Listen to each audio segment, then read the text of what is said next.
vais arrêter d'adorer Dieu, c'est que c'est la mort qui m'a pris. J'ai chanté en barolé. On kenya kinyo mie soleil, sans mon on kenya kinyo mie soleil, sans mon on kenya ki Jésus soleil, sans mon on kenya kinyo mie soleil, sans mon on kenya ki Yahweh soleil, sans mon on kenya kinyo mie soleil, sans mon. Mon témoignage, c'est un témoignage de remerciement. Je dis toujours que Dieu m'aime tellement. Je ne sais même pas comment me placer même pour lui dire merci. Ma vie même est un combat. Avant-hier, j'ai ma soeur qui est au quartier. Elles ont fait leur cellule de prière. Donc, à chaque fois, elle est derrière moi. Viens, on va aller prier. Je lui dis, je suis fatiguée. Elle dit non, va dire que tu es fatigué, viens, on va aller prier. Donc nous sommes partis prier jusqu'à 15h. Je reviens à la maison, je trouve un homme qui est dans la cour. La cour qui est fermée, mais il était dans la cour.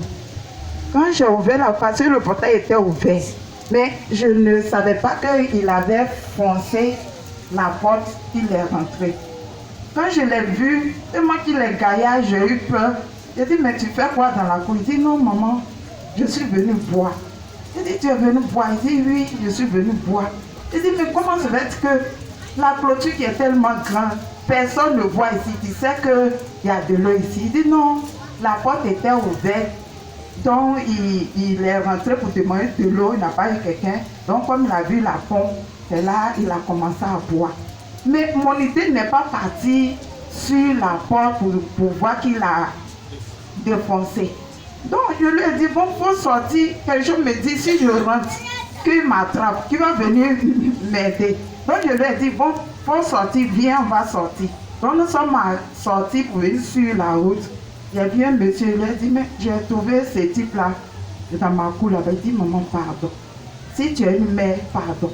Est-ce qu'il y a quelque chose dans ma main? J'ai dit non. Il dit, bon, pardon, c'est justement pour boire de l'eau. Donc je l'ai regardé, étant une mère, j'ai dit, mais il n'a rien dans sa main. Pourquoi crier? Ils vont le tuer ou bien le faire mal. Donc j'ai eu un peu compassion et je lui ai dit, bon, tu peux partir, mais prochainement, si tu essaies, c'est moi aujourd'hui, mes pères, si c'est quelqu'un d'autre, il va crier, ils vont te tuer. En temps, c'est le plus grand voleur du monde. Donc on l'a laissé partir, il a défoncé ma porte. J'ai essayé de verrouiller, je n'ai rien vu. Donc il y a ma voisine qui a fait sa maison nouvellement. Et ils ont fait les installations, tout ça. Mais quelqu'un m'a dit d'aller là-bas, demander, verrouiller, vérifier.